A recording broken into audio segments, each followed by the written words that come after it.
Bayangin ada satu lembaga di negeri ini yang punya kekuasaan super lengkap. Mereka bisa nangkep orang punya senjata, ngawasin ruang digital kalian, akses ke data intelijen, bahkan duduk di ratusan jabatan strategis pemerintahan. Dan lembaga itu bukan presiden, bukan TNI, bukan BIN, tapi Polri. Kedengarannya kayak film fiksi politik, tapi ini nyata. Rancangan Undang-Undang Polri yang sedang dibahas di DPR berpotensi membuka jalan ke arah kekuasaan tanpa batas. Dan kalau kita semua diam, reformasi Polri yang diperjuangkan sejak 1998 bisa berakhir tragis. Menurut Rahman Azhar dari Prolog Inisiatif, kita bukan lagi berhadapan dengan oknum. Ini soal desain kelembagaan yang cacat. Saat ini Polri berada langsung di bawah Presiden tanpa kontrol sipil. Artinya Polri bisa bertindak atas perintah langsung tanpa pengawasan dari lembaga independen manapun dan ini jelas berbahaya. Lebih gawat lagi 488 perwira aktif Polri kini duduk di kementerian dan lembaga negara.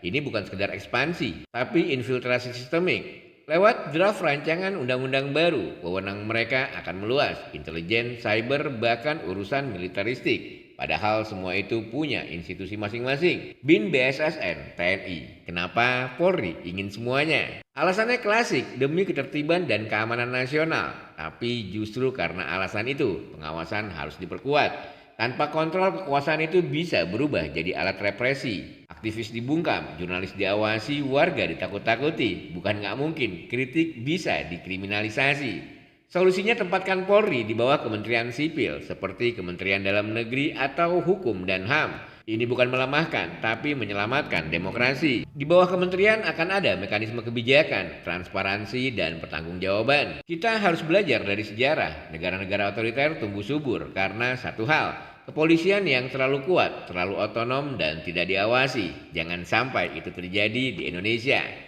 Rancangan Undang-Undang Polri ini bukan cuma soal hukum tapi soal masa depan demokrasi kita. Kalau kalian pikir ini bukan urusan kalian, tunggu sampai kalian jadi korban sistem yang tak bisa kalian kontrol. Sekarang waktunya bersuara, karena kalau kekuasaan terus dibiarkan liar, kita semua bisa hidup dalam rasa takut, bukan dalam keadilan.